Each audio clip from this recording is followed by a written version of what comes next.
बिस्मिल्लाहिर्रहमानिर्रहीम। अस्सलाम वालेकुम। Welcome to my channel novel reader सब। मैं हूँ आयत फ़ातिमा। कैसे हैं आप सब लोग? भाई आप लोगों का रिस्पांस बहुत कम मुझे मिल रहा है। काइंडली उस पर जाया करें आप चैनल पे और लाइक शेयर सब्सक्राइब भी ज़रूर करें और साथ में कमेंट सेक्शन में ज़रूर बताया करें कि आपको ये नावल कैसा लग रहा है। नावल के मतलब अपना जो है वो ख़यालात का इज़हार किया करें। बहुत मेहनत से मैं ये रिकॉर्ड करती हूँ। चंद एक हैं मेरे लिसनर रीडर्स जो कंटिन्यूसली करते हैं। बहुत शुक्रिया सबसे पहले तो उन सब का। काफ़ी लोगों ने मुझे फरमाइश की थी कि ख़वातीन और शवाक डाइजेस्ट के जो नावल हैं वो पढ़ा करें, तो मैंने काफ़ी ज़्यादा पहले भी पढ़े हैं। आज भी जो मैंने नावल चूज़ किया है वो मैंने शवा डाइजेस्ट से लिया है। ये है फ़रज़ ज़फ़र का दिलनामा नेहार। बहुत प्यारी स्टोरी है। बॉस बेस्ड ये स्टोरी है और एम्प्लॉय बेस्ड बहुत मज़े की स्टोरी है। बहन भाइयों की इसमें जो चिट चैट है वो बहुत मज़े की है। तो चलिए स्टार्ट करते हैं। दिलनामा नेहार बाय फ़रज़ ज़फ़र। उसके अंदर हर वक्त आग भरी रहती थी। एक पारा भरा था रूम में जो उसके अंदर गर्दिश करता रहता था। यही वजह थी कि टिक कर बैठना उसके बस में ना था। बकौल अम्मी के उसके ननिहाल दुदिहाल में किसी में भी कोई ऐसी हस्ती नहीं गुजरी थी जिस पर वो गई थी। फ़ाकलीत और लाला से अक्सर इसी बात पर उसका फड्डा रहता था। जहाँ अम्मी उसके सामने लाला और फ़ाकलीत की तारीफ़ शुरू करती कि तुम्हारे ही बहन भाई होते हुए कितने नरखू और हलीम तबा हैं, वही उसका पारा चढ़ जाता। अम्मी की गई तारीफ़ छोटे दोनों बहन भाइयों की शामत होती। कसूर अगर देखा जाए तो मामा का भी नहीं था। घर और हल्काए बाब में शोला सिर्फ कहलवाने की वजह यह थी कि वो इंतहा दर्जे की साफ को थी। लगी लिपटी रखने वालों में से नहीं थी। सच उस तेज़ी और दलेरी से दूसरे के मुंह पर कहती थी कि दूसरे सच सुनने वाले के 14 तबक रोशन हो जाते थे। सच बोलने की आदत इस कदर पुख्ता थी कि वो सारे राज जो अम्मी दिल के नेहा खानों में छुपाने को कहती, वो जैसे ही कोई खाला फूफो तशरीफ़ लाती तश तश बाम कर देती। बड़ी खाला की कुनसैयाँ लेने की आदत और मामा की राज उगलने की आदत से कई बार बहनों में ऊंच नीच भी हो गई। जैसे ही फुप्पो या खाला बड़े प्यार से चमकारते हुए अब्बू के बारे में पूछती कि कोई फ़ोन या ख़त आया कि नहीं, वो सारी रिपोर्ट उगल देती कि फ़लाँ चीज़ फ़लाँ के हाथों आई, इतने ड्राफ्ट आए, अम्मी ने उसके जहेज़ के लिए ये ख़रीदा है और फ़लाँ चीज़ अब ख़रीदनी है। यहाँ तक कि बाज़ औक़ात जब वो फुप्पो को बता देती कि अम्मी ने आपके जाने के बाद आपकी शान में ये गुस्ताखी फरमाई, फिर जो उसकी दुर्गत बनती थी, अम्मी तो ज़ुबान के साथ साथ अक्सर हाथ का बेदरीग इस्तेमाल भी कर लेती थी। जबकि फ़ाकलीत और लाला एक तो उसकी दुर्गत बनती देखकर बगैर टिकट का तमाशा देखकर खूब हंसते, ऊपर से मुंह भी कई दिन फुलाए रखते। बकौल उन दोनों के वो अम्मी को बहुत तंग करती थी, लिहाजा सज़ा के तौर पर बाइकआउट ज़रूरी समझते थे। 2-4 दिन तो सुकून में गुजार लेती, मगर फिर वही रूटीन शुरू हो जाती।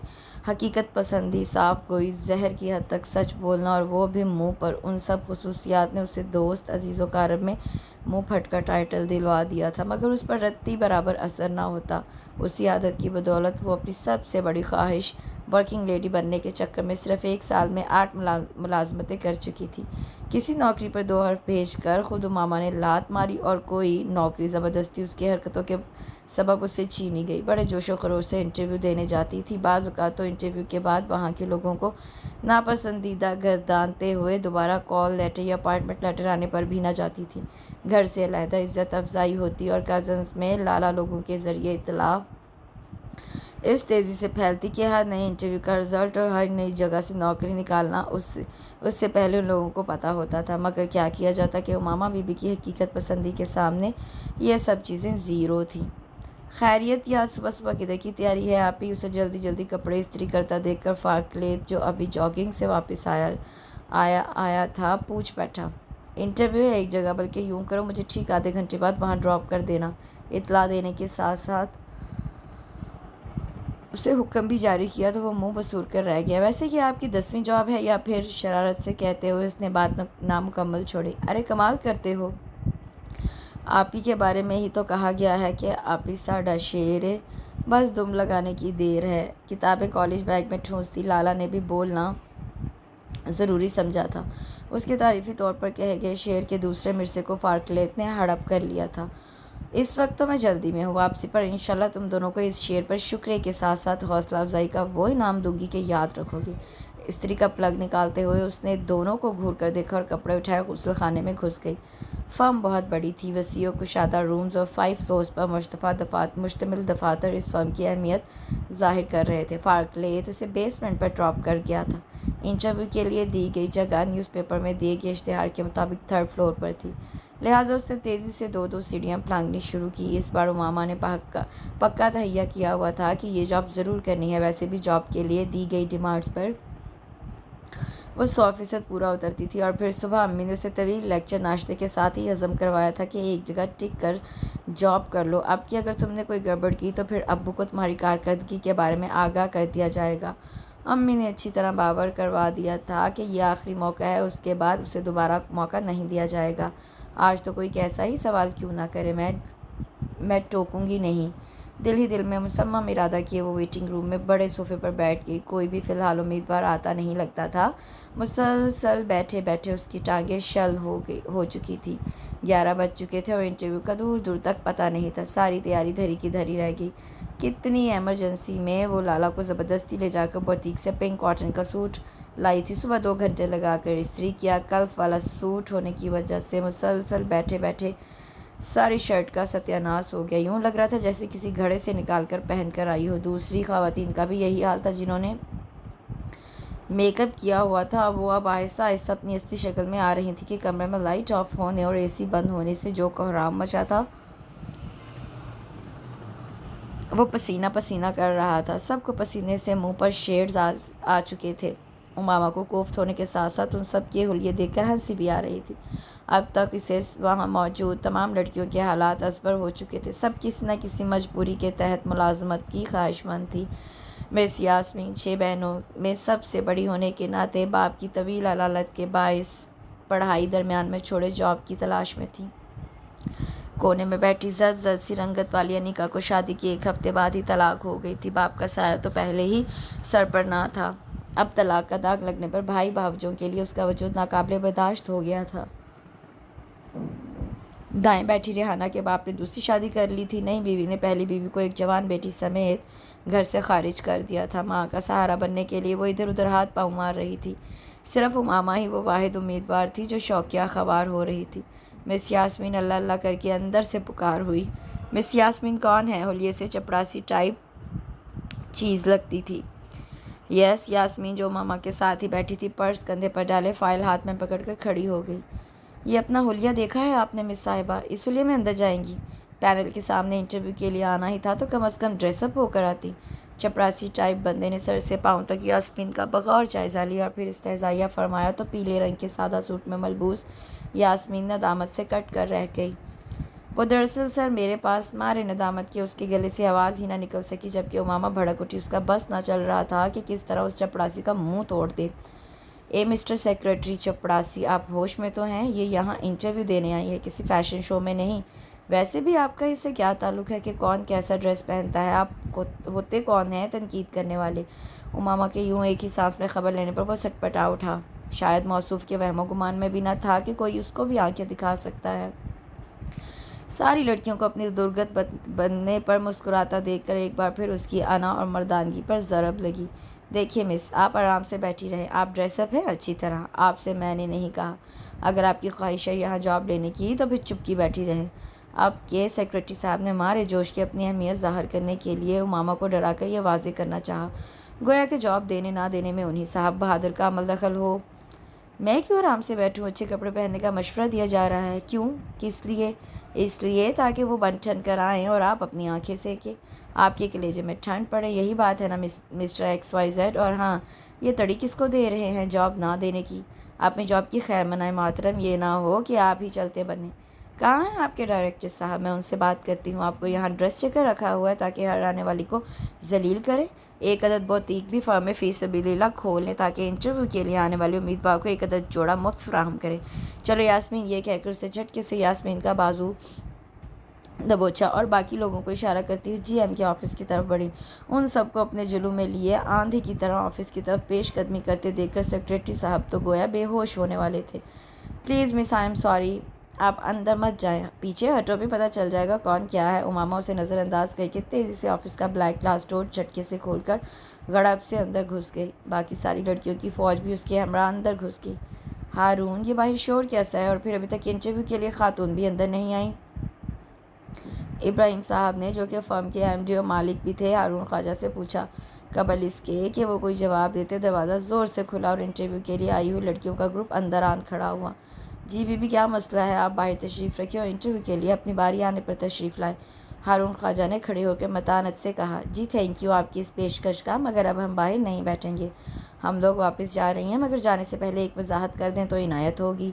उमामा ने तुनकर हारून को देखते हुए कहा। जी फरमाइए। आप प्लीज़ ये बता दें कि आपकी फ़र्म को वर्कर्स चाहिए या मॉडल्स? उसने चुपता हुआ सवाल किया। एक लम्हे के लिए तो हारून भी सटपटा उठे, मगर फिर खुद पर काबू पाकर मजबूत लहजे में गोया हुए। मेरा ख्याल है आपने न्यूज़पेपर में इश्तिहार गौर से नहीं पढ़ा। हमें वर्कर्स की ज़रूरत है। उन्होंने लफ्ज़ वर्कर्स पर खासा जोर दिया तो मामा के चेहरे पर तंज़िया मुस्कुराहट ऊद कर आई। जी हमने इश्तिहार भी गौर से पढ़ा है और हमारी यहाँ आमद भी इसी सिलसिले में है, मगर हम लोग शायद आपकी डिमांड्स पर पूरा नहीं उतरती। आपको शायद वर्कर कम्स मॉडल ज़्यादा की तलब है। थोड़ी जहमत और कीजिएगा, न्यूज़पेपर में दोबारा ऐड दे दें कि हमारी डिमांड एमएससी कंप्यूटर साइंस और दफ्तरी मामलात पर अबूर रखने वाली ख़वातीन नहीं, बल्कि अदाएँ दिखाने वाली और बन ठन के आने वाली लड़कियाँ हैं। और अपने इस मिस्टर बोंगे को थोड़ी सी तमीज़ सिखा दें, या मुझे थोड़ा सा टाइम दे कि इसे पहला सबक अभी सिखा दूँ। उमामा ने एक एक लफ्ज़ चबा चबा कर कहा और आखिर में सेक्रेटरी की तरफ इशारा करके कहा, चलो यास्मीन, यहाँ हमारा कोई काम नहीं। तल्खी से कहते हुए उसने जाने के लिए कदम बढ़ाए। ठहरे मिस इब्राहिम साहब और खुर्शीद साहब, जो अभी तक खामोशी से बैठे सारा कुछ देख और सुन रहे थे और मामले की तह तक पहुँचने की कोशिश कर रहे थे, बैक वक्त इकट्ठे बोल उठे। हारून अभी तक उसके सख्त अल्फाज में उलझे खड़े थे। आप बैठे मिस, और आप बाकी लोग बाहर जाकर तशरीफ़ रखिए। उसे बैठने का इशारा करते हुए इब्राहिम साहब ने बाकी लोगों को बाहर जाने का कहा और फिर मुनीर अहमद की तरफ मुड़े। मुनीर अहमद, तुमने उनसे बदतमीज़ी की है, तुम्हें इतनी इजाज़त किसने दी? तुमसे सिर्फ नाम अनाउंस करने को कहा गया था। एक्सक्यूज़ मी सर, बदतमीज़ी मेरे साथ नहीं, मिस यास्मीन के साथ उसने की है। मेरे साथ करके इसने जाना कहाँ था? आज तो बच गया है, फिर कभी हत्ते चढ़ा तो ऐसा कराटे का वार दूंगी कि 14 तबक रोशन हो जाएंगे। वो जोश से उठ खड़ी हुई, जबकि इब्राहिम साहब और खुर्शीद साहब के साथ हारून भी बेख्तियार मुस्कुरा दिया। मुनीर अहमद का रंग चेहरे से उड़ा जाता था। चलो मिस यास्मीन से सबके सामने माफ़ी मांगो अपने रवैये और फिर तहरीरी तौर पर माफ़ीनामा लिखो। जी बेटा, आप बताएं, अब क्या इरादा है आपका? हम लोग भी माजूद खां हैं कि ये बदमज़गी हुई। मुनीर अहमद के बाहर जाते ही इब्राहिम साहब ने मुशफ़िक़ लहजे में उससे कहा, मेरा ख्याल है इनसे इंटरव्यू शुरू कर लिया जाए, पहले ही टाइम ज़ाया हो चुका है। इंटरव्यू की भी ज़रूरत नहीं, मेरा ख्याल है नाम पूछ लें, इनकी खूबियों से तो हम मुतरफ़ हो ही चुके हैं। खुर्शीद साहब के कहने पर हारून ने भी राय दी। जी मुझे वो मामा कहते हैं, मामा चौधरी। डॉक्यूमेंट्स आपके पास ही हैं ही? वाह, वो अपने नाम की तरह खूब है। हारून ने दिल ही दिल में दाद दी।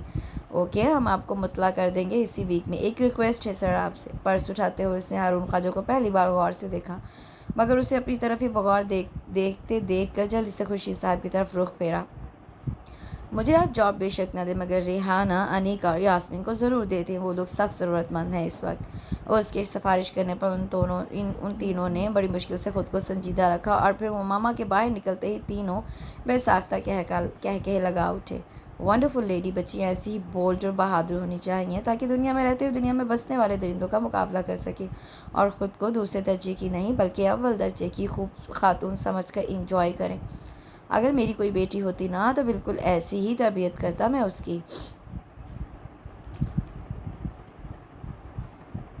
इब्राहिम साहब ने खुले दिल से सराहा था मामा को। वाकई यार, ऐसी बच्चियां दूसरों के दिल में खुद ब खुद जगह बना लेती हैं। खुर्शीद साहब को भी न डर और साफ गौर बोर सी मामा बेहद भाई थी। ये लें, इसके डॉक्यूमेंट्स भी देख लें मोहतरमा। खैर से हर फन मौला भी हैं। Typing, short hand, office equipment operating, intercom operator, computer fax operator, लगता है कोई हुनर छोड़ा नहीं। खैर से मास्टर इंग्लिश एंड हिस्ट्री भी हैं। हुमायूं ने सारे डॉक्यूमेंट्स बारी बारी पढ़ते हुए खुर्शीद साहब के सामने रख दिए। ओके, फिर ये तो इसी पोस्ट के लिए सूट करती है जिसके लिए तुम किसी जीनियस बंदे के मतलाशी थे। इब्राहिम साहब के साथ वो दोनों भी मुत्तफिक थे। लगता है उन्होंने आपको चकमा दे दिया है। इतने दिन गुजर गए, अभी तक कॉल नहीं किया, वरना पहले तो इंटरव्यू के 1-2 दिन बाद ही रिज़ल्ट आश्कार हो जाता था। पर फारखलेत ने उसे बेदिली से आंखें मूंदे इजी चेयर पर झूलते देखकर छेड़ा। उन्होंने कौन सा इंटरव्यू लिया था? आप ही का फड्डा तो डाल आई थी वहाँ पे दिल रखने को, उनसे बातें करके बहला दिया। लाला ने भी उसे छेड़ना फ़र्ज समझा। वैसे आप एक मशवरा है, अगर आप गौर से सुने और अमल करें तो आपका भी भला होगा और हमारा भी। वो जो अब तक खामोश बैठी सुन रही थी सीधी होकर बैठ गई।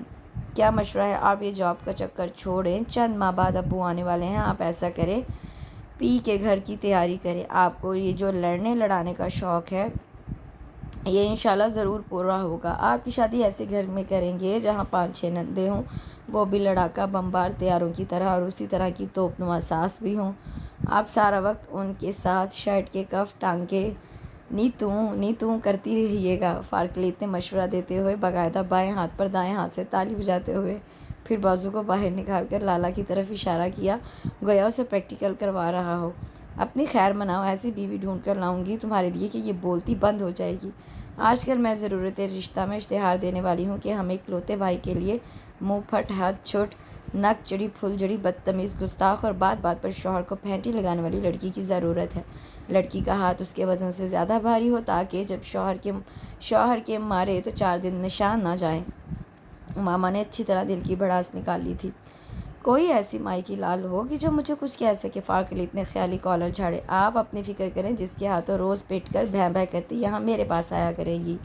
ओ बुढ़ी केड़ी जड़ी बंदे हथों पिटे हैं, वो बीवी ही क्या जो शौहर से मार खाए। मामा ने बड़ा लहक कर गाया।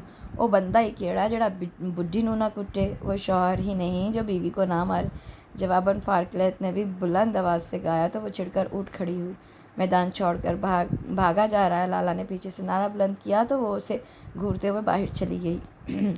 अरे यास्मीन तुम, लाबी में ऑफिस के पहले ही दिन उसका टकराव यास्मीन से हो गया था और उसे वाक़ईतन खुशी हुई थी उसे वहाँ देखकर।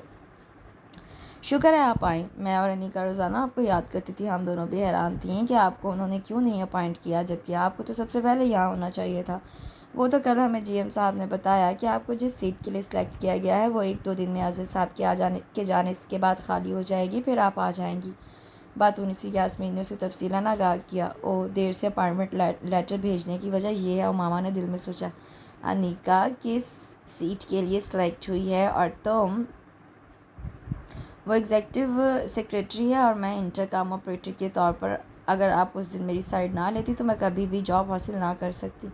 यास्मीन इंतहाई मशकूर थी उसकी। ओ कम ऑन डियर, मेरा कोई कमाल नहीं इसमें। जॉब तो ज़ाहिर है तुम लोगों को अपनी सलाहियत के बलबूते पर ही मिलनी थी। मैंने तो कोई सिफारिश नहीं की। मामा ने लापरवाही से कहते ही इधर उधर देखना शुरू किया। अस्सलाम वालेकुम मिस साहिबा। पुरतपाक सलाम की आवाज़ पर बेसाख्ता वो पीछे की तरफ घूम गई और फिर मुनीर को मिस्कीन सी शक्ल बनाए सामने खड़ा देखकर दबी दबी मुस्कुराहट बेसाख्ता उसके होंठों पर दर आई। कैसे हो मुनीर अहमद साहब? उसने भी जवाबन तपाक से ही जवाब दिया और हाल अहवाल पूछ डाला कि लाख गुस्से की तेज़ सही मगर दिल की वो शुरू से ही साफ थी। अब भी मुनीर अहमद के लिए उसके दिल में बाल बराबर भी रंजिश नहीं थी और ना ही उसकी साबका हरकत की परछाई मौजूद थी। आपको जीएम साहब ने तलब किया है अपने ऑफिस में। जीएम के रूम तक तो मुनीर अहमद उसे गाइड कर गया था। अंदर जाते उसे घबराहट हो रही थी। ओफ, उस दिन ना जाने मैं क्या कुछ उन दोनों सोबर हजरात के सामने बोलती गई थी। ना जाने उनमें से जीएम कौन था और एमडी कौन था और वो तीसरा शख्स वो भी था।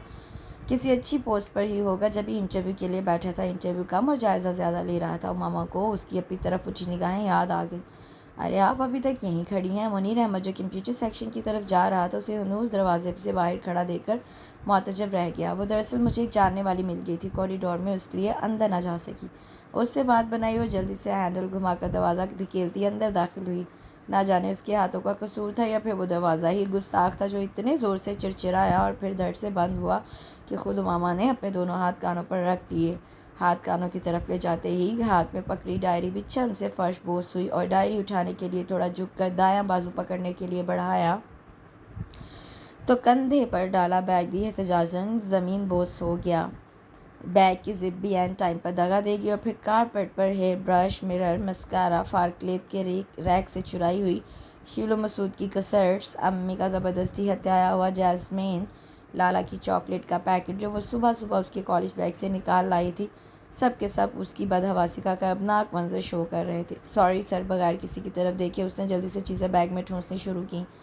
ज़रूर इस कमीने फारकलीत की नज़र लग गई है मुझे। सुबह ही सुबह कह रहा था बिजली गिराएंगी। बिजली तो क्या गिरानी है, ये मनहूस चीज़ें खुद ही गिर गई हैं।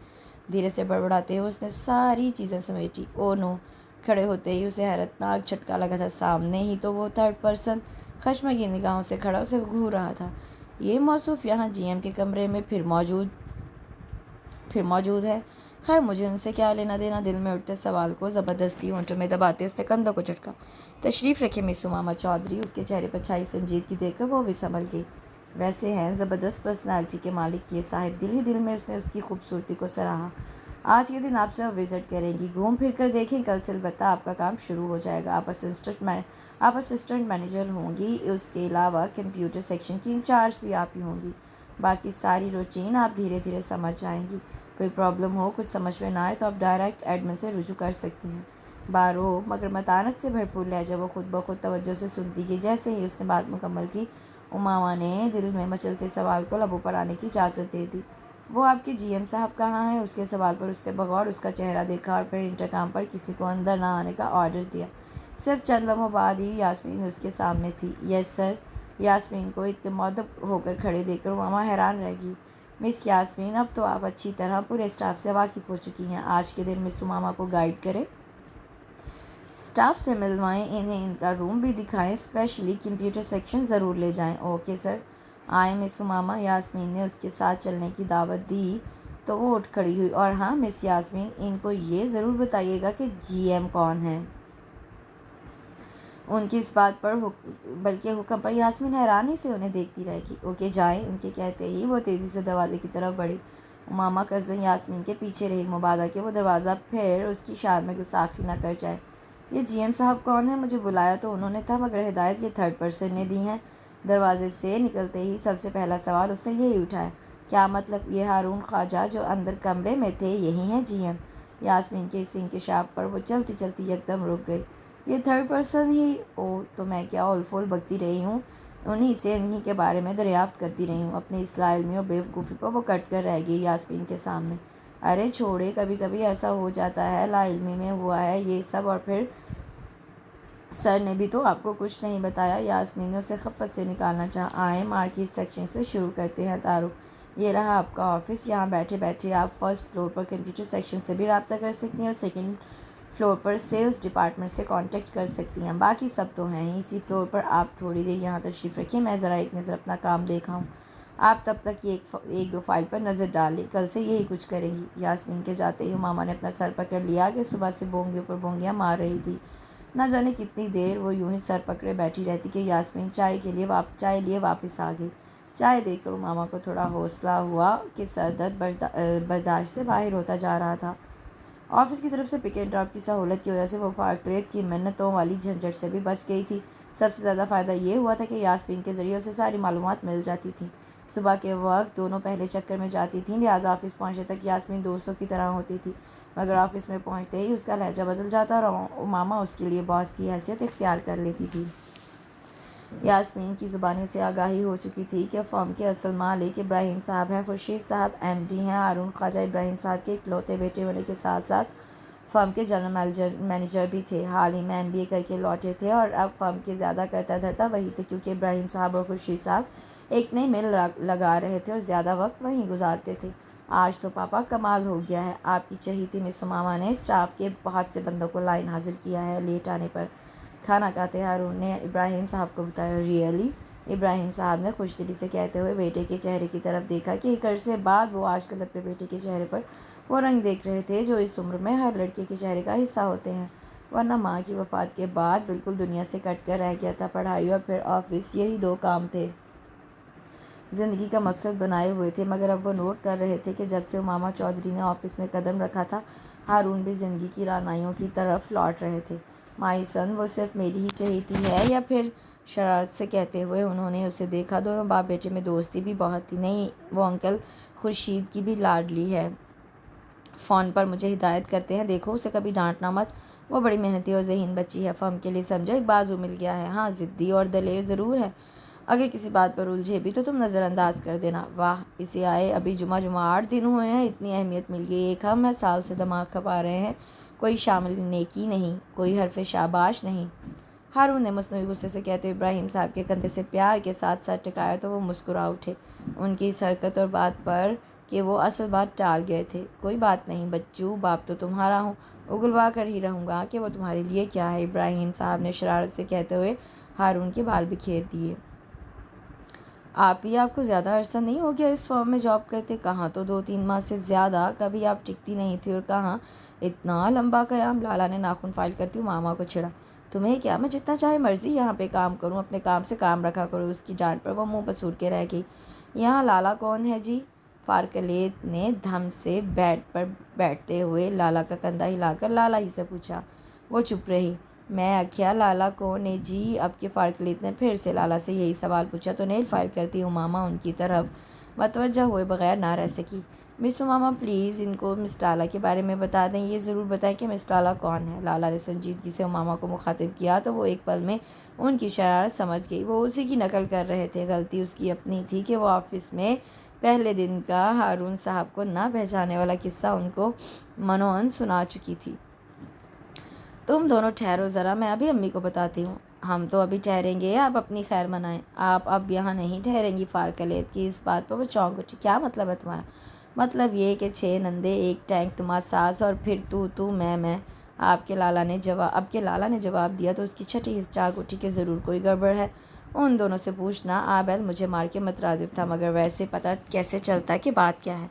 लो जी, ये तो गई काम से। अब इसे डायलॉग सोचना शुरू हो गई जिनसे जाते ही नंदों पर हमलावर होंगी। वैसे आप ही फिक्र ना करें, मैं हफ्ते में एक बार गली में होने वाली बुआ नज़ीरा और उसकी बहू की लड़ाई देख लिया करूँगा।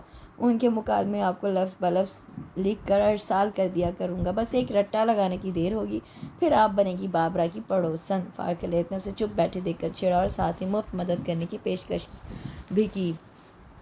तुम यूँ ही बकवास करते रहना, कभी काम की बात भी कर लिया करो। अब कि वो चढ़ उठी। काम की बात यह है कि 3 अदद प्रपोजल आए हुए हैं, बल्कि अम्मी की मुट्ठी में है। अब्बू के आने की देर है, आप होंगी और बैंड बाजे। फारकलेत इससे ज़्यादा बाखबर था। उसे हैरत हुई थी और वो ख़ुद कितनी बेखबर थी। दरवाजे पर दस्तक से वो सर उठाकर दरवाजे की तरफ मतवज्जा हो गई। Yes come on. अस्सलाम वालेकुम sir. Bottle green shirt, white शलवार और वाइट ही दुपट्टे में, बालों को सब रबर बैंड में जकड़े, मेकअप नामे किसी तईश से पाक उसका रोशन और सभी चेहरा उनके सामने था। वह एहतरामा नोट खड़े हुए। आइए मिस उमामा चौधरी। खुद पर संजीदगी और लाताल्लुकी की दबीज़ तय चढ़ाया। ऑफिशियली मुस्कुराहट के साथ उन्होंने उसे बैठने का इशारा किया और ख़ुद भी सीट संभाल ली। ये पीसी को ज़रा चेक कर लें प्लीज़, स्टक हो गया है, कोई कमांड एक्सेप्ट नहीं करता। शायद हार्ड डिस्क में फ़ॉल्ट है। आज़म चीमा ने सुबह देखा था, वो तो कह रहा था कि सी ड्राइव फॉर्मेट होगी। आप भी तो एक्सपर्ट हैं, शायद आप गलती पकड़ लें कि कहाँ गड़बड़ हुई है। तफसील से उसे आगाह करके उन्होंने साथ ही उस पर जिम्मेदारी भी डाल दी, गोया कंप्यूटर को रनिंग कंडीशन में लाना भी उसकी जिम्मेदारी थी। ओके सर, मैं देखती हूँ, एतमाद से कहती वो पीसी के सामने चेयर पर आ बैठी। कीबोर्ड पर तेज़ी से चलते उसके हाथ हारून को वर्ता हैरत में डाल रहे थे। पीसी को कोल्ड बोट करके चंद लम्हों के लिए रुकी थी। हारून ख्वाजा को बिल्कुल अपने पास खड़े देखकर वो न जाने क्यों घबरा उठी। इतनी बोर्ड होकर खुद से घबराता देखकर वो न जाने क्यों मुस्कुरा उठे थे।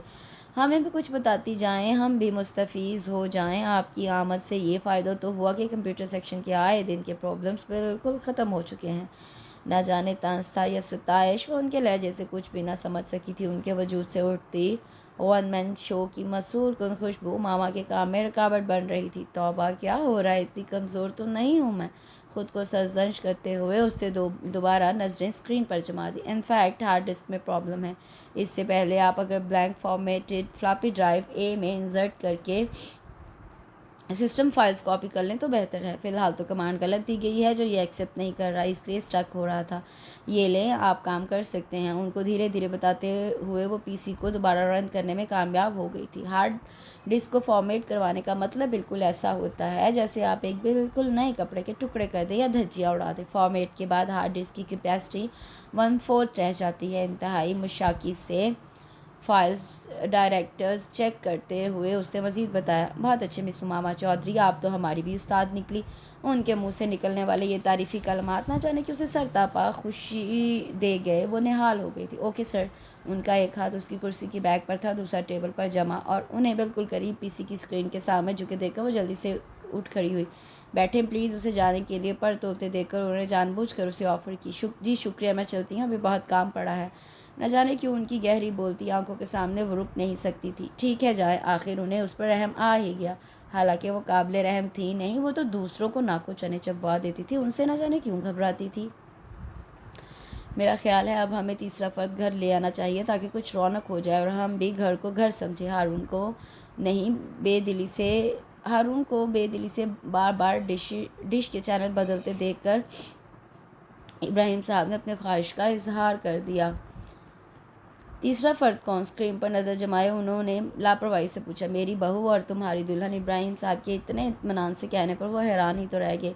ये तो आप यूँ कह रहे हैं जैसे बहू साहिबा दरवाजे से बाहर खड़ी हैं। बस मेरे कहने की देर है, आप झट अंदर ले आएंगे। वो शरारत से गोया हुए। तुम हाँ तो करो, मैं झटपट ना ले आऊँ तो कहना, उन्होंने दावे से कहा। फिर तो वाकई कुछ करना चाहिए। वैसे कौन है जिसे आप सिलेक्ट कर चुके हैं? सिलेक्ट तो वही होगी जो तुम्हारे मन को भाएगी। हमारा क्या है, कोने में पड़े रहा करेंगे। उनके यूँ कहने पर वो तड़प उठे। अगर ये बात है तो कोई भी यहाँ नहीं आएगी, वो आत्मी तौर पर बोले थे। अरे मैं तो मजाक कर रहा था, असल बात तो फिर गोल हो गई। हाँ तो जनाब ये बताओ कि उमामा के बारे में क्या ख्याल है? बकौल खुर्शीद की अगर उसका कोई बेटा होता तो वो इस हीरा लड़की को कभी भी हाथ से जाने ना देता, और मेरा ख्याल है कि मेरा बेटा है, लिहाजा क्यों ना इस हीरे को हम घर ले आएँ। डैडी आप अपनी राय दे रहे हैं या फैसला सुना रहे हैं? फैसला तो बेटा आपका होगा, हमारी तो सिर्फ राय होगी। मामा के बाद मुझे यूँ लगता था जैसे मेरी ज़िंदगी सिर्फ आप तक महदूद है, मगर अब लग रहा है जैसे एक और वजूद है जो अपनी तरफ माइल कर रहा है। बाप के कंधे पर सर रखे वो दिल का भेद खोलते चले गए। वाह यार मेरे, तुम तो पक्के शायर निकले। तुम्हारे बाप को तो कभी एक लफ्ज़ मोहब्बत का भी कहना ना आया, ये तुम किस पर गए? उन्होंने खुश दिली से उसे छेड़ा। मैं अपने बाप की जवानी के दिनों पर गया हूँ, वो भी जवाबन शरारत से बोले तो उन्होंने एक ज़ोरदार धप उसके शानने पर रिसीव की और कहका लगा उठे। जी मिस उमामा, एक हफ्ते की छुट्टी किस लिए? आपको इल्म है कितना काम रुक जाएगा अब जबकि 2-3 पार्टीज भी आई हुई हैं। अभी थोड़ी देर पहले ही उससे छुट्टी की दरख्वास्त अंदर भेजी थी और फ़ौरन ही उसकी तलबी हो गई थी। इनफैक्ट मेरे फादर अमेरिका से आ रहे हैं और फिर शायद मेरी इंगेजमेंट भी इसी हफ्ते हो। बड़े हौसले से उसने मुतला किया था। व्हाट? वो शशदर रह गए थे इस खबर पर। अभी कल ही तो डैडी से बात हुई थी और तय हुआ था कि वो जल्द ही मामा के घर जाएंगे। ओह नो, दिमाग में एकदम साइंस सी शुरू हो गई थी। हाथों में पकड़ी दरख्वास्त उन्होंने पेपर वेट के नीचे मरे मरे हाथों से दबाई। ठीक है, लेकिन एक हफ्ते का मतलब है एक हफ्ता, एक दिन भी मज़ीद नहीं। और फिर उसके रूम से बाहर जाते ही वो बेजान से होकर बैठ गए। वाह हारून ख्वाजा, बस इतने दिन की खुशी मिली थी, अभी तो सिर्फ इरादों और ख्यालों में बसेरा किया था। ये क्या ख्वाब ही नोच लिया गया? डैडी को क्या बताऊंगा? शायद हमारी किस्मत में यूं ही अकेले रहना है। वो हद दर्जे मायूसी का शिकार थे। कमरे में घुटन मजीद बढ़ गई थी। गाड़ी की चाबियां उठाए वो लंबे लंबे डग भरते ऑफिस से बाहर निकलते गए। सॉरी अम्मी, मैं मेहमानों के साथ बिल्कुल नहीं जाऊंगी। मैं कोई कुर्बानी का बकरा नहीं हूँ कि आप मंडी में ले जाकर मुझे पसंद करवाएं। अगर किसी को मुझसे शादी करनी है तो करे, वरना ना सही। वो गुस्से में जो मुंह में आ रहा था बोले जा रही थी। तुम दुनिया की लड़कियों से नाराज़ी नहीं हो, सबकी शादियाँ होती हैं और सब ससुराल वालों के सामने जाती हैं। इसकी नई मंतक से सईदा बेगम चिढ़ उठी। जाती होंगी और जाती रहेंगी, मगर मैं निराली ही हूँ। आप माओ ने ही ये रीत शुरू की है। खुद अपनी बेटियों को सिलेक्ट और रिजेक्ट की सनद अनायत करवाती हैं। पहले बेटियों को सजाकर पेश किया जाता है, फिर बहुओं के लिए डिमांड करती हैं। एक एक घर जाकर खा पी कर लड़की में कीड़े निकाल कर आ जाती हैं। कोई मोटी है तो कोई कद से छोटी नज़र आती है, किसी का रंग तवे जैसा काला लगता है तो किसी के दांत बड़े और ऊंचे नज़र आते हैं। किसी की ऐनक लगने पर एतराज़ तो किसी की आदतें चालाकी में शुमार कर दी जाती हैं। अगर कहीं कोई और नज़र आ जाए तो बदकिस्मती से अक्सर वो किसी गरीब के घर में ही मिलती है। उसकी गुर्बत उसका ऐब बनती है। वो इंतहाई जली कड़ी बैठी थी। तुम्हें क्या हो रहा है? मैं तो पछता रही हूँ तुम्हें खुली छुट्टी देकर। तुम्हारे अपने ही नज़रिए और ख्यालात हो गए हैं, तुम ज़माने से हटकर कोई काम कर लोगी। उन्होंने झुंझुलाते हुए उसे लताड़ा। आप ही समझाए अपनी साहबजादी को, आपकी दी हुई शाय की बदौलत ही ये बिगड़ी है। अब आए हैं तो खुद ही निपटाएं। संभाले इसे, यह मुझे बहुत तंग करती है। ले जाएं साथ ही अपने अमेरिका। बासी साहब को अंदर आता देखकर उन्होंने उसकी शिकायत की तो मुस्कुरा उठे। मैं तो जिस दिन से आया हूँ तुम्हें ही हर वक्त उसे डांटते झपटते देख रहा हूँ। इतने अच्छे ओहदे पर है हमारी बेटी, मगर घर में कोई कदर नहीं। उमामा के सर पर प्यार से हाथ रखते हुए उन्होंने हमेशा की तरह उसकी साइड ली तो सईदा बेगम नाराज़गी का इजहार करती हुई उठकर बाहर चली गई। मिस यास्मीन, आपका मिस उमामा से कोई राब्ता है? फाइलें तरतीब से रखती यास्मीन ने उन्हें सरसरी से अंदाज में पूछा तो उसने पहले चौंक कर उनकी तरफ देखा और फिर किसी सोच से उसके होंठों पर धीमी सी मुस्कान उतर आई। कबल इसके कि यास्मीन ने कोई जवाब देती मिस हरीका ने इंटरकाम पर उमामा की आमद की इत्तला दी। मिस यास्मीन, आप जाएं और मिस उमामा चौधरी को अंदर भेजें। न जाने क्यों उनका लहजा बदल गया था उसकी आमद का सुनते ही, हालांकि अब तो वो हर हदो इख्तियार से बाहर निकल चुकी थी। उनकी दस्तरस ख्वाबों से कोसों दूर थी। वो दरवाजे पर हल्के से दस्तक देकर अंदर चली आई और हमेशा की तरह एहतरामन खड़े हो गए। धीरे से सलाम करती वो उनके सामने कुर्सी पर बैठ गई। कैसी गुजरी छुट्टियाँ आपकी? अभी तो 2 छुट्टियाँ रहती हैं आपकी मिसू मामा। उनके हिसाब व शुमार पर वो ज़रा चौंकी थी, मगर फिर नॉर्मल हो गई कि ये उसका वहम भी तो हो सकता है। ज़रूरी तो नहीं कि जो वो महसूस करती हो वही बात हकीकत में भी हो। जर्द रंग की हल्की हल्की एम्ब्रॉयडरी वाले कॉटन के सूट में वो न जाने क्यों उन्हें फ्रेश नजर आने की बजाय मुरझाई और सती सती सी लगी थी। हालांकि उसे तो खुश नजर आना चाहिए था, मंगनी करवा कर आई थी। सर मैं आज ही से दोबारा ज्वाइन कर रही हूँ, ये कहकर वो यूं उठ खड़ी हुई जैसे वो यही कहने के लिए आई थी। आपको मुबारक हो मंगनी की, मेरी तरफ से भी और स्टाफ की तरफ से भी। न जाने किस दिल से उन्होंने मुबारकबाद दी थी। रस्म दुनिया तो निभानी थी, सो निभा दी। सब मुबारकबाद देना फजूल है, क्योंकि मंगनी हुई भी और टूट भी गई। जिस तरह उसने एक दिन मंगनी की इतला देकर उन्हें शस्त्र छोड़ा था, उसी तरह आज मंगनी टूटने की इतला देकर हक्का बक्का कर दिया था। बाखुदा उन्होंने कभी ये ना चाहा था। वो तो उसके लिए दुआ गो रहे थे कि चंद सानिये उन दोनों के दरमियान सकूत तारी रहा।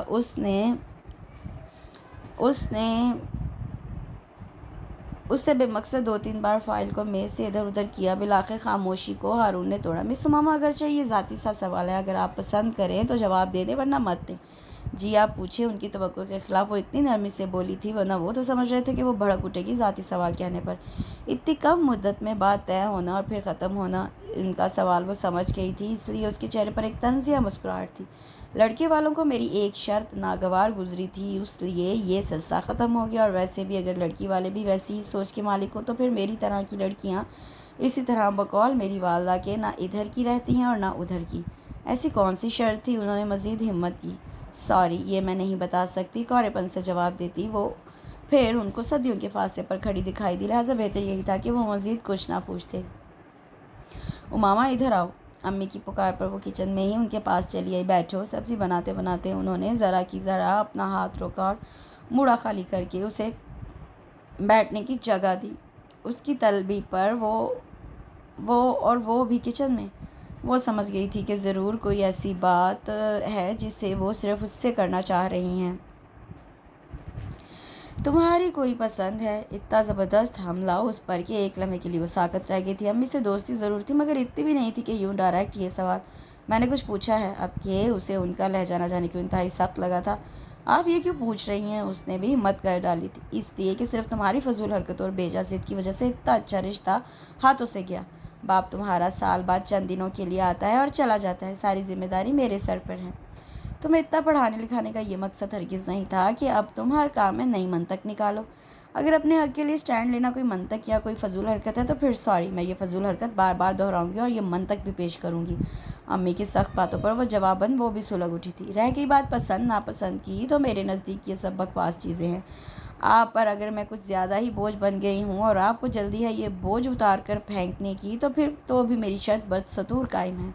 वो भी ज़िद की पक्की और मुँह फटी थी, कह गई।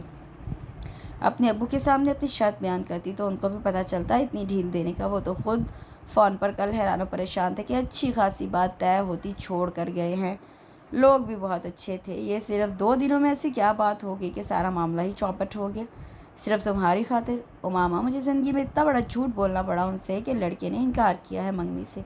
एक बार तो ऐसा मैंने कर दिया, अब अगर दोबारा ऐसा कभी भी नहीं करूँगी। लाला भी तुम्हारे बराबर हो गई है, मुझे उसकी भी फिक्र है। तुम्हें अपना नहीं तो उसका ख्याल करना चाहिए। तुम्हारी इन हरकतों से कोई उसे भी नहीं पूछेगा। और फिर ससुराल में इज़्ज़त दौलत ये सब तो किस्मत का खेल होता है, मुकद्दर की बाजी होती है। कोई हारा हुआ जीत जाता है और कोई जीता हुआ हार जाता है। कभी शर्तों पर भी शादियाँ हुई हैं। और फिर लड़की वालों की शराइत क्या हैसियत रखती हैं?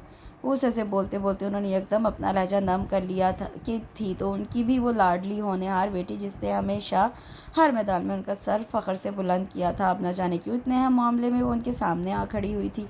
क्या बात करती हैं अम्मी? लड़की वाले कोई शर्त क्यों नहीं मनवा सकते? लड़के वाले आसमान से लिखवा के लाते हैं कि वो जो मर्जी शर्त गले में अंगूठा देकर लड़की वालों से पूरी करवाएं। अब वो ज़माने गए जब लड़की वाले अंधाधुंध नाकें बंद करके रिश्ते तय करते थे, लड़के वालों को सर पर चढ़ा लेते थे। अब तो दोनों हाथ बराबर हैं। और फिर ये कोई ऐसी गैर शरई या गैर इखलाकी शर्त भी नहीं जो उनको नागवार गुजरी है। मेरा कसूर यही है ना कि आपके इनकार पर मैंने खुद फ़ोन करके उनको कह दिया था। उनके ज़हनी मेयार का अंदाज़ा इसी बात से हो गया कि अगले दिन ही इनकार कर दिया। अच्छा हुआ, खुदा ने बेहतर किया है। उसने सच्चाई से तल्ख हकीकत को दोहराया तो सईदा बेगम का हलक तक कड़वा हो गया। बैठी रहोगी, यूं ही उम्र गुजर जाएगी शर्तें मनवाने में। उन्होंने उसे डराना चाहा। गुजरती है तो गुजर जाए, अल्हम्दुलिल्लाह मैं खुद अपना बोझ उठा सकती हूँ। इसी बात ने तुम्हारा दिमाग ख़राब कर दिया है कि सारी ज़िंदगी इस फार्म में गुजारोगी। उसकी बात पर उनको फिर तहश आ गया। इन बातों को छोड़िए अम्मी, आप सिर्फ मेरी तसल्ली कर दें। अगर आप मुझे कायल कर लें तो मैं पीछे हट जाऊंगी। जो मर्जी फिर कर लीजिएगा, बस आप मेरे सवालों का जवाब दे दें, संजीदगी से कहते हुए उसने उनके हाथ से छुरी लेकर एक तरफ रख दी। बोलो, उन्होंने नीम रजामंदी से कहा तो वह मुस्कुरा दी। आप जब बाजार जाती हैं कपड़े लेने तो क्या वहाँ जाकर दुकानदार से ये सिर्फ कहती हैं कि कपड़ा दे दें? नहीं, अगर कॉटन लेना हो तो कॉटन में मुख्तलिफ कलर्स वैरायटी देखते हैं, इसी तरह दूसरे कपड़े देखते हैं। उन्होंने सादगी से तफसीलन उसे बताया। यही तो चीज़ है जो लोगों के पल्ले नहीं पड़ती। अगर हम आम जिंदगी में रोज़मर्रा की आम चीज़ भी बगैर छानबीन किए, भाव ताव करवाए बगैर नहीं ले सकते, तो फिर सारी ज़िंदगी का इतना बड़ा फैसला कैसे आप लोग सिर्फ 3 हाँ हाँ कह कर करवा देते हैं? हक, महर, गवाहों के दस्तखत और नामो शनाख्ती तक ना का निकाहनामा ख़त्म नहीं हो जाता। कभी किसी ने जहमत की कि निकाहनामे को पढ़ ही ले। निकाहनामे का मकसद सिर्फ ज़बानी कलामी हाँ कह देने से ही पूरा नहीं होता है। इस पर मौजूद शराइत और ज़वाबित को काबिल गौर समझा जाए तो ये जो तलाक जैसे मकरूह फ़ेल तक की नौबत पहुँचती है, ये कभी भी ना हो। अगर सिर्फ दोनों फ्री कैन से हाँ कहलवाना ही निकाह है तो फिर निकाहनामे की ज़रूरत ही क्यों पेश आई? निकाहनामा क्यों बनाया गया? इसलिए कि पढ़ा और फिर अमल भी किया जाए। आपकी शादी को इतना तवील अरसा हो गया, आप निकाहनामे को अपने पास संभाले हुए हैं। आप प्लीज़ मुझे बता दें कोई एक पॉइंट, कोई एक शीट के निकाहनामे पर यह तहरीर है। आपकी जनरेशन ने तो ज़िंदगी गुजार ली, मगर हम तो ज़िंदगी बाशऊर कहलवा कर गुजारना चाहते हैं। ये कोई कभी या मकरूह फेल नहीं और ना ही इस पर हदबंदी की जा सकती है। इसलिए मैं बारिश का पहला कतरा ही सही इस बेशऊर जहन की धरती पर गिरूँगी ज़रूर। मुझे अपनी मैडम से किया कॉल कभी भी नहीं भूलेगा। उन्होंने कहा था, मैंने तुम्हारे हाथ में एक शमा जलाकर पकड़ा दी है। इस शमा से मज़ीद शमें रोशन करना और फिर मज़ीद से मज़ीद रोशनी करते जाना तुम्हारा काम है। और गुस्ताखी माफ़, मुझे अंधेरों की दुनिया का बासी नहीं बनना और ना ही किसी मज़लूम बहू का रोल अदा करना है। मुझे अपने हक़ और हकूक़ के लिए लड़ना है, बिल्कुल इसी तरह जिस तरह लड़ना चाहिए। यह मत जानिए कि फ़राइज़ से कोताही होगी। नहीं, फ़राइज़ तो सरे फहरिस्त हैं।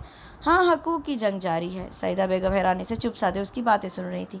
उनकी बेटी इतनी हसास और गहरी सोच की मालिक होगी, उन पर अब इंकशाफ हुआ था। वो तो महज उसकी ज़िद समझ रही थी और उमामा की ये ज़िद कि वो शादी से पहले निकाहनामे से अपनी शराइत मनवाएगी, उनके ख्याल में उसका दिमागी खलल था। मगर उसकी बातों ने उनकी आंखें भी खोल दी थी।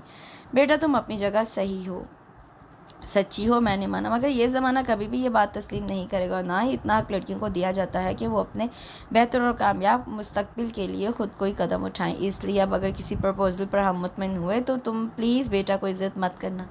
हमें अपने फ़र्ज़ से सुरखरू होने दो। जब तुम हमारी स्टेज पर पहुंचोगी तो फिर ये सब कर लेना। वो उससे मुत्तफ़िक होते हुए भी कतई लहजे में बोली, सॉरी अम्मी, आप में और मुझ में यही फ़र्क है। मैं हालात के साथ नहीं बहूँगी बल्कि हालात को अपने साथ चलाऊँगी। मैं ख़ुद को किसी भी गलत रीत की भेंट नहीं चढ़ाऊँगी। वो भी कतियत से कहती उठ खड़ी हुई। खुदा ही तुम्हारे हाल पर रहम करे। सईदा बेगम ने झुंझलाकर छीले हुए आलूओं को दोबारा छीलना शुरू कर दिया। मौसम तब्दील हो रहा था, लिहाजा वो भी मौसम की जद में आ गई थी। सख्त धूप की वजह से वो एक हफ़्ता बिस्तर में से ना उठ सकी थी। दफ्तर से बिल्कुल राब्ता कटा हुआ था। यास्मीन से भी कोई राब्ता ना था। मुल्ला की दौड़ मस्जिद तक। 2-4 दिन और रेस्ट कर लें, आपके बगैर उनकी मशीनरी जाम नहीं हो जाएगी। उसे ऑफिस के लिए तैयार होता देखकर फाकली हस्पयादत बोल पड़ा, तो मशवरे छोड़ो, ऑफिस फ़ोन कर दो कि आज पिक कर ले। तौबा, मैं तो मशवरा देकर गुनाहगार होता हूँ। उधर मैंने कुछ कहा, उधर आपने कोई हुक्म जारी कर दिया। वो मुंह बनाता नंबर डायल करने लगा। कैसी हैं आप? छुट्टियां ज़्यादा करने लग गई हैं आप? गैर मुतवक्का तौर पर वही सबसे पहले उससे टकराए थे और बड़े जोश से बोले थे। आपने कौन सा खैरियत मालूम कर ली? ना जाने क्यों बेख्तियार उसके होंठों पर शिकवा दहराया। इरादा किया भी और तोड़ा भी कि ना जाने आप क्या समझे। उन्होंने धीमी सी मुस्कान से उसे पुरशौक निगाहों से घूरते जवाबन कहा, तो वो उनकी निगाहों से घबरा उठी। कंप्यूटर सेक्शन में हर बंदा मुंतज़िर है आपका। और इधर उनके बात अधूरी छोड़ने पर उससे सवालिया निगाहों से उन्हें देखा। इधर हम भी मुंतज़िर थे आपके, गंभीर लहजे से कहते वो तेज़ी से आगे बढ़ गए, जबकि उसे अपनी धड़कनों पर काबू पाना मुश्किल हो गया।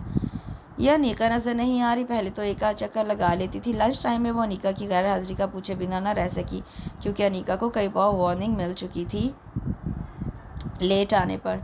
आपको नहीं पता? यास्मीन को उसकी लाइल्मी पर हैरत हुई। नोटिस दिए जाने के बावजूद उसकी रूटीन तब्दील नहीं हुई थी, इसलिए उसे कल फारिग कर दिया गया है जॉब से। व्हाट? इतनी सी बात पर इतना बड़ा कदम? उसे खिलाफ वॉइस एकदम से। सर हारून बेहतर जानते हैं। यास्मीन ने कंधे उचकाए। तुम ठहरो, मैं अभी आती हूँ। लंच अधूरा छोड़कर वो ऑफिस की तरफ बढ़ गई। सर आपने ये ज़्यादती की है। लेट आने की सज़ा कोई और भी हो सकती थी। जॉब से फारिग कर देना कहाँ का इंसाफ है। जाते ही वो हस्बे आदत फट पड़ी थी। आए मेरे साथ। उसने कभी उन्हें गुस्से में नहीं देखा था। न जाने उसकी तफ्शीश बुरी लगी थी या उन्हें, या वो कश्मकश में पड़ गई। चले। इंतकाम पर यास्मीन को मैसेज देकर उन्होंने उसे अपने साथ आने का इशारा किया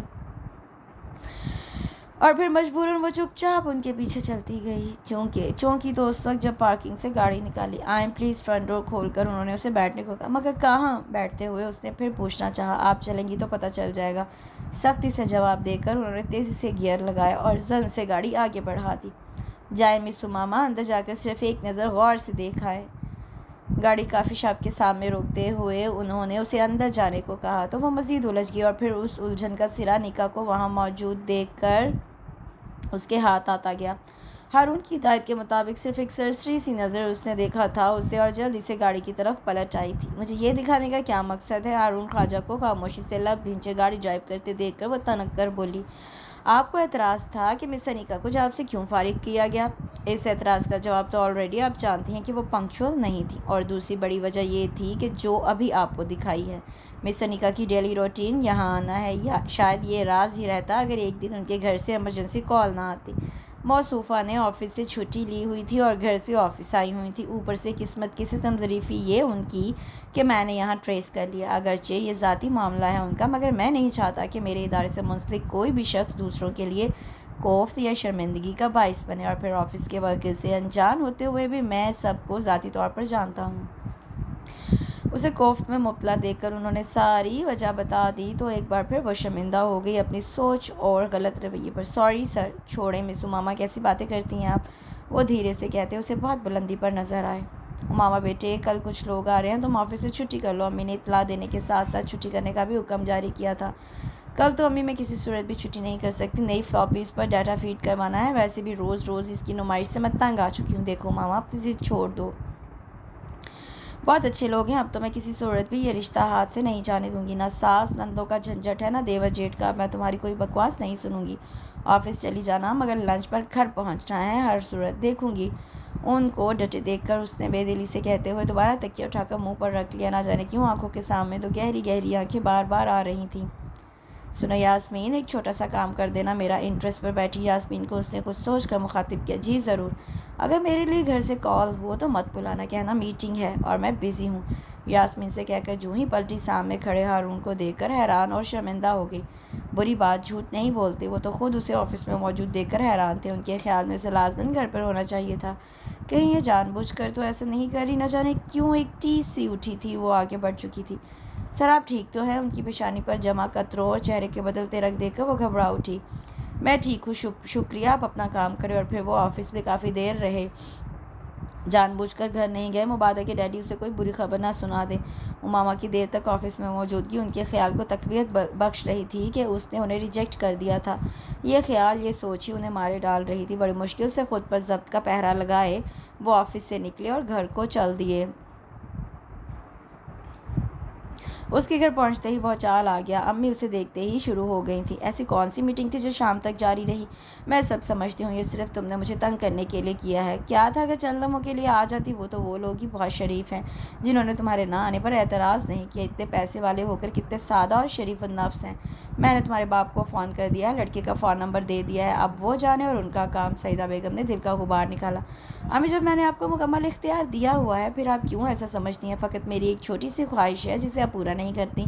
खबरदार, जो अब तुमने निकाहनामे वाला शोशा छोड़ा। वो भड़क उठी थी। बहुत कर ली मनमानी तुमने। अब मैं देखूंगी तुम कैसे रंग में भंग डालती हो।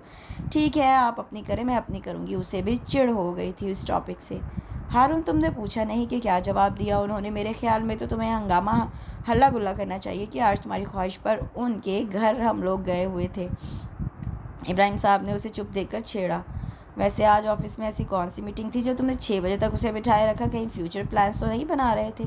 जवाबन वो फिर खामोश थे। ठीक तो हो माई सन, आपकी उन्होंने परेशानी से उसकी पेशानी पर हाथ रखा तो वो लाचार होना चाहते हुए भी उठ बैठे। क्या रिस्पॉन्स था उनका? दिल का खदशा सवाल बनकर जबान पर आ गया। 100% पॉजिटिव। और फिर मदीहा भाभी और अपना खुर्शीद जो साथ था, खुशी से भरपूर लहजे में वो बोले थे, मैंने बता दिया था उनको तुम्हारे बारे में कि एक ही ऑफिस में है, उमामा भी वही जॉब करती है। हैरत की बात सुनो, उमामा की वालदा ने उमामा को इस बात से बेखबर रखने का कहा है। बकौल उनके वो अजीब व गरीब तबीयत की लड़की है। वैसे यार ये पहली वालदा मौसूफ़ा है जो बेटी की आदतों को मुंकशिफ कर रही थी, वरना माएँ तो बेटियों को तारीफ़ें कर करके माफूकुल फितरत बना देती हैं। डैडी की बातों से थोड़ी सी ढारस बंदी थी, मगर वहम और खदशात अपनी जगह मुसल्लम थे। मेरे भाई, नहीं प्लीज़, देखो जो कहोगे वो करूँगी। नहीं, बाइक के लिए आधे पैसे मैं दे दूँगी। वो तकरीबन घंटा से उन दोनों ढीठों की मिन्नतें कर रही थी कि लड़के वालों का फ़ोन नंबर उसे दे दें। अम्मी बाज़ार गई हुई थी, लिहाजा अच्छा मौका था। सॉरी अम्मी के हाथों जलील किसने होना है? आप तो खट्टी मीठी सुनने की आदी हो चुकी हैं, मगर मेरा हाजमा ख़राब हो जाएगा, फारकलेत ने साफ जवाब दिया। लाला प्लीज़ मेरे सारे सूट पहन लिया करना। उसने उसे रिश्वत पेश करनी चाहिए, मगर वो भी टस से मस ना हुई। अपनी बेबसी पर बेसाख्ता उसे रोना आ गया। दोनों हाथों में चेहरा छुपाए वो फुट फुट कर रो दी। वाह वाह क्या सीन है। मेजर सेक्शन इंचार्ज साहिबा क्या धुआंधार रो रही हैं। इस सीन को तो ऑफिस में दीवार पर आवेजा होना चाहिए। फारकलेत के बोलने पर उसने सर उठाया। आप ही सर उठाने की देर थी। फारकलेत ने तस्वीर खींच ली। अभी कल ही तो उसने और लाला ने उसकी मंगनी की तस्वीरें बनाने के लिए पेश की रील डलवाई थी कैमरे में। बदतमीज़, मैं सारी रील ज़ाया कर दूंगी। वो गुस्से से उठ खड़ी हुई। उसको बेबस देखकर उन्हें ना जाने क्यों अपनी प्यारी सी आपी पर बेख्तियार प्यार आ गया था। वो कहाँ झुकने वालों में से थी, ना जाने क्यों ज़िद पकड़ ली थी उसने। दे दूँ फॉरक्लीत नंबर आपी को? लाला ने भी उसके इरादे की तस्दीक की। एक शर्त पर मिलेगा, फ़ोन नंबर आप अम्मी को नहीं बताएंगी क्या हमने आपको नंबर दिया है? उसने जल्दी से इस बात में सर हिलाया तो लाला और फारक्लीत ने कह के लगा दिए। कोई और वक्त होता तो वो उन्हें मज़ा चखा देती, मगर इस वक्त तो जान पर बनी थी, लिहाजा झपट्टा मार कर उसने फारकलीत से कागज़ छीना जिस पर नंबर लिखा था। वैसे आप ही अगर आप यूं ही रुकावटें डालती रहीं शादी में तो फिर हम दोनों तो भी बेचारे कबारे ही फौत हो जाएंगे। फारकलीत ने दुख भरा लहजा बनाया तो वो मुस्कुरा दी। पहले तुम दोनों शादी करवा लो, मेरी तरफ से इजाज़त है। खुश दिली से कहती वो फ़ोन का दूसरा सेट उठाए अपने कमरे में आ गई। मुसलसल बेल जाने पर दूसरी तरफ किसी मुलाजिम ने फ़ोन उठाया था। मालिक से बात करवाने का कहने पर उसने किसी छोटे साहिब को रिसीवर पकड़ा दिया था। हेलो। दूसरी तरफ से आती खूबसूरत गंभीर आवाज़ सुनकर ना जाने क्यों से हारून का गुमान हुआ था। क्या बेवकूफ़ी है, हर बंदे की आवाज़ उन्हीं से क्यों मिलती है। खुद को टपट कर दोबारा रिसीवर की तरफ मतवज्जा हुई। आपके घर से कुछ लोग हमारे यहाँ आए थे चंद दिन पहले। मेरी वालदा ने यकीनन आप लोगों से जिक्र नहीं किया होगा, मगर मैं आपको अभी बता दूं, मैं इस सूरत में शादी के लिए रजामंद हूँ। अगर शादी से कबल निकाहनामे पर दर्ज शराइत या पॉइंट कह लें बाहमी रजामंदी से मान लिए जाएं। अगर आपको ये बात मंजूर हो तो फिर मंगनी वाली रस्म या जो भी अगला कदम है वो उठाएं, वरना प्लीज़ माजरत। एक ही सांस में कहकर दूसरी तरफ से बगैर कोई जवाब सुने उसने रिसीवर क्वेडर पर पटक दिया, जबकि दूसरी तरफ मौजूद बगैर कोई जवाब सुने उसने रिसीवर कैडर पर पटक दिया, जबकि दूसरी तरफ मौजूद हारून को गोया कारून का ख़जाना मिल गया था। मिस उमामा चौधरी, ये वो शर्त है जिससे आप एक अदद मंगनी तोड़ के मुझे खुशकिस्मत बना चुकी हैं। अरे हम तो सर केवल ये शर्त मानते हैं। रिसीवर हाथ में पकड़े वो यूं ही खड़े मुस्कुरा रहे थे। अरे अरे, ये क्या कोई लतीफ़ा सुन लिया जो यूं खड़े मुस्कुरा रहे हो? इब्राहिम साहब ने हैरानी से उन्हें देखा। मैं क्या बताऊँ मुझे क्या हुआ है? वो पूरे मुसरत से उन्होंने इब्राहिम साहब को दोनों बाजुओं के घेरे में लेकर घुमा डाला। मेरी बूढ़ी हड्डियों का क्या कसूर है? उनकी दीवानगी देखकर समझ गए थे कि कोई खुशी ही ऐसी मिली है जो उनके इतने डिसेंट बेटे ने संजीदगी का दामन छोड़ दिया है। और फिर अपने सारे खदशात और अब आने वाला उमामा का फ़ोन, सारी तफसील उन्होंने बाप को सुना डाली। ओह, तो ये किस्सा था जो उस दिन नकली मीटिंग करके मेरी बेटी ऑफिस में बैठी रही और बरखुरदार भी वहाँ बैठे ये शौक मना रहे थे कि वो नापसंदीदगी की वजह से ऐसा कर रही है। सारा किस्सा सुनकर उन्होंने उसे छेड़ा तो वो खुश दिली से कहकालगा उठे। मिस उमामा, ये क्या? अपने सामने टेबल पर रखा उसका रिज़ाइन देख कर वो परेशान उठे। ये सर मेरी वालदा का हुक्म है कि उनके ख्याल में मैं जॉब करने से मैं ज़्यादा आज़ाद हो गई हूँ और मेरी दूसरी मरतबा भी मंगनी होते होते रह गई है, लिहाजा बेहतर है मैं कुछ अरसा घर बैठ जाऊँ। बकौल वालदा साहिबा के मेरा दिमागी कीड़ा मर जाए। उसने उसने हंसते हुए बड़े आराम से पूरी वजह बयान कर दी। वही पुरानी बात मिस उमामा, आपकी शर्त क्या है और आपको कैसे पता कि वाकई मंगनी नहीं होगी? उन्होंने बड़ी मुश्किल से होंठ भींचकर आने वाली मुस्कुराहट का रास्ता रोक कर सवाल किया। सर, इतना आला ज़ब्त कहाँ से मिलेगा जो शादी से पहले ही लड़की की शराइत मान ले और उसके हकूक़ तस्लीम कर ले? यहाँ लोग दावे तो कर सकते हैं, अमल नहीं। ना जाने क्यों ये कहते हुए उसका लहजा फीका पड़ गया था। वैसे भी सर, अब मैं इस फर्म में मज़ीद जॉब नहीं कर सकती। बोलते हुए न जाने क्यों दिल की हालत ज़बान पर आने लगी थी। उसकी आखिरी बात पर वो भी चौंक उठे थे। इस फर्म से क्या मुराद? आपकी कोई शिकायत, कोई प्रॉब्लम है यहाँ? अपनी रोशन और गहरी निगाहें उस पर जमाए उन्होंने पूछा तो वो सटपटा उठी। बुरी फंसी हूँ आज मामा, तकलीफ़ तो क्या होनी है, बस आपको देखकर जो एहसास दिल के नेहा खानों में पैदा हुआ है, मैं नहीं चाहती कि वो किसी पर आश्कार हो।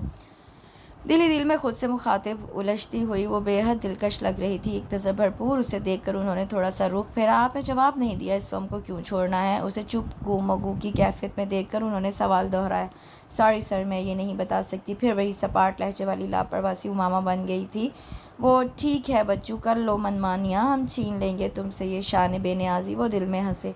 ओके, सुबह आएँ आप प्लीज़, फिर गौर करेंगे इस मसले पर। लापरवाही से कहते उन्होंने शान बेनियाजी से इस्तीफ़ा एक तरफ किया।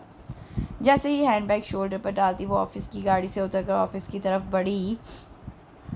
एक गाड़ी आहिस्तगी से पास आ रुकी। उमामा प्लीज़ आए। हारून को फ्रंट सीट पर देखकर उसका दिल जल उठा। अभी सुबह ही तो अम्मी से सलावातें सुनी थी। ना जाने क्यों इनको यकीन था कि लड़के वालों के इतने दिन गुजरने के बाद ना आने में दोबारा उसी की कोई कारगुजारी थी। हालांकि लाला और फारकलीत ने उन्हें यकीन दहानी करवाई थी कि फ़ोन नंबर उनके पास नहीं था, लिहाजा ऐसी कोई बात नहीं। आए जल्दी से। फ्रंट डोर खोले वो मुंतज़िर थे। आज क्या दिखाना है? आज तो मैंने कोई एहतजाज नहीं किया। वो न जाने क्यों खुद से भी खफा थी उनसे। शाम की लाली, रात का काजल, सुबह की तकदीर हो तुम, चलता फिरता ताज महल, सांसें लेता कश्मीर हो तुम। पंकज दास की गज़ल लगाकर एक नज़र रूठी रूठी मामा पर डाली। उन्हें काफ़ी हाउस के सामने गाड़ी रोकते देखकर वो चौंक उठी। गाड़ी लॉक करके उन्होंने उसे पीछे आने का इशारा किया तो वो भी तुअन करहन पीछे चल पड़ी। सुबह की वजह से रौनक कम थी, फिर भी उन्होंने निस्बतन कोने में पड़ी टेबल का इंतखाब किया और वेटर को कॉफ़ी का आर्डर देकर वो उसकी तरफ मुड़े जो इतनी शराफत से बैठी थी। वैसे मामा, मुझे हैरत है कि आप इतनी शराफत का मुजाहरा कैसे कर रही हैं? उनके शौक लहजे पर वो चौंकी थी मगर फिर नॉर्मल हो गई और बस तो खामोश रही। वेटर के कॉफ़ी रखते ही उन्होंने जेब में हाथ डाला। वो उन्हीं की तरफ मतवज्जो थी। ये लें, फ़िलहाल तो फ़ोटोकॉपी दस्तयाब हुई है, वो भी दूसरों के निकाह की। डैडी ही मांग कर लाए हैं किसी से कि उनकी होने वाली बहू बेगम मनवा ले जो मनवाना चाहती हैं, उनके लाड ले और बुरी तरह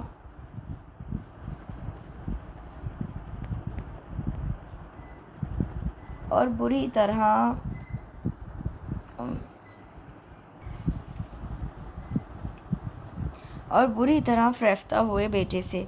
निकाहनामा खोलकर उन्होंने उसके सामने फैलाया और ख़ुद भी थोड़ा सा झुके। उमामा के तो गोया काटो तो लहू नहीं वाला हाल था। दिलो दिमाग में भौंचाल सा उठा हुआ था। लम्हे के 1000वें हिस्से में सारी बात उसकी समझ में आ गई थी। ओह, फ़ोन पर मेरा वहम नहीं बल्कि यही थे। बजाते खुद शर्मिंदगी से उसकी पेशानी हरकालूद हो गई। मैं क्या कुछ करती रही हूँ? ये फिर भी बेचैनी से उंगलियां मरोड़ती वह सोचेगी, इन हाथों पर क्यों जुल्म हो रहा है? उन्होंने थोड़ा सा आगे होकर अपने मजबूत गर्म हाथ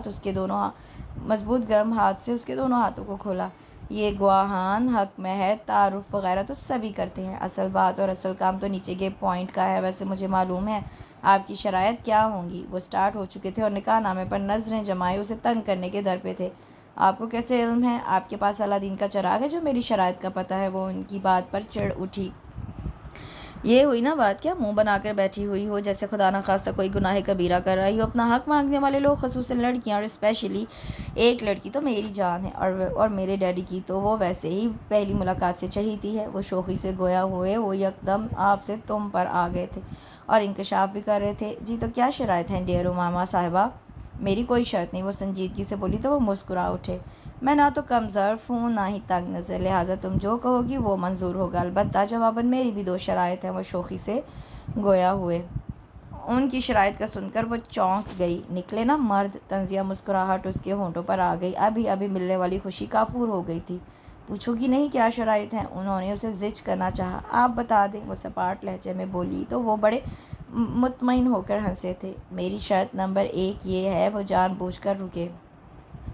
उसकी बेचैनी देखकर मुस्कुराए। जी, तो शर्त नंबर 1 ये है कि एमबीए मुकम्मल करना होगा तुम्हें। सारी रिपोर्ट मिली हुई है कि मैंने एमबीए अधूरा छोड़ा हुआ है। और दूसरी शर्त नहीं बल्कि दरख्वास्त है कि मुझ खाकसार की मौजूदा और अपनी मुस्तकबिल में इंशाल्लाह हो जाने वाली फ़र्म को नहीं छोड़ो। और ये इस्तीफ़ा रिजेक्ट किया जाता है। ये कहने के साथ ही उन्होंने हाथ में पकड़ा इस्तीफ़ा पुर्जे पुर्जे करके उसके काफ़ी के मग में डाल दिया। अब अपनी शराइत यहाँ से पढ़कर पूरी करवा लो, ये ना हो कि बाद में मैं मुकर जाऊँ। आज वो सारी संजीदगी भूल चुके थे। या अल्लाह, इतने शौक उमामा ने दिल ही दिल में उनकी नज़र उतारी। मेरी कोई शर्त नहीं, मेरा ये सब कुछ कहने का करने का मकसद सिर्फ ये था कि जिसके साथ मुझे ज़िंदगी गुजारनी है वो कैसे ज़ौक़ का मालिक है। और आज मुझे खुशी है कि मेरी ये ज़िद मेरा मुस्तकबिल संवार गई। हमेशा की तरह सच्चाई से कहते कहते दिल की बात भी कह गई और वो सरशार होते चले गए। वैसे इस फर्म में जॉब ना करने की धमकी किस लिए दी गई थी? उसको अचानक याद आया। सच बताना। सच ये है कि आपके साथ अब काम करना मेरे लिए बहुत मुश्किल मरहला था। न जाने क्यों मेरा दिल मुझे धोखा देता था। नज़रें झुकाकर सुर्ख होकर इनकारो इकरार करती वो उस समय उन्हें इतनी अच्छी लग रही थी कि वो ज़ब्त की कड़ी हद पर जा खड़े हुए। ये तो उठाए, निकाहनामा तय करके उसने उन्हें पकड़ाया तो वो हंस दिए। सुनो मामा, आज यहाँ अहद करो कि हमेशा यूं ही हंसती मुस्कुराती सच बोलती रहोगी। और मेरे आने वाली उससे बेसाख्ता झिझक उनके मुंह पर अपना हाथ रख दिया था कि वो अगली बात उनकी शरारत समझ गई थी। उठे, फैलते जा रहे हैं। उसे उस सोबर से बंदे को खुश देखकर उसने भी दिल में सुकून की लहर उतरती महसूस की। चलते हैं, जल्दी किस बात की? अभी तो हमने अपनी सास अम्मी को भी इत्तला देनी है कि बेटी राह रास्त पर आ गई है, हमें शुक्रिया से नवाजें। उनके छेड़ने पर वो झींप गई और चलने के लिए उठ खड़ी हुई कि बहारें उनके ताकुब में थीं। एक खुशखबरी तो सुन लो जो तुम्हारी नेकी ही में शुमार होगी। हम बेचारे इस नेकी में भी कहीं शुमार नहीं होते। सुनाएं जल्दी से। पर्स दोबारा टेबल पर रखकर वो फिर बैठ गई। मुनीर अहमद ने यास्मीन को प्रपोज़ किया है। उनकरीब दोनों लाइफ पार्टनर बन जाएंगे। देखिए हमारी किस्मत कब जागेगी। आखिर में वो यासियत से बोले तो वो सुर्ख होगी। उठ जाए, अगर किसी ने देख लिया तो क्या कहेंगे कि यही कि मियाँ बीवी राजी तो क्या करेगा काजी। उन्होंने इतनी बेसाख्तगी से बात पूरी की थी कि वो घबराकर नज़रें झुकाती चली गई कि हारून आज खुश रंग परिंदे हाथ में पकड़े थे और वो उनके हमरा थी। इसके साथ इस खूबसूरत सी नावल का इख्तिताम होता है। कमेंट सेक्शन में ज़रूर बताइएगा कि ये नावल कैसा लगा। अपनी दुआ में याद रखिए। कल इंशाल्लाह एक नए नावल के साथ हाजिर होंगी। अपना बहुत सा ख्याल रखिए। अल्लाह हाफिज़।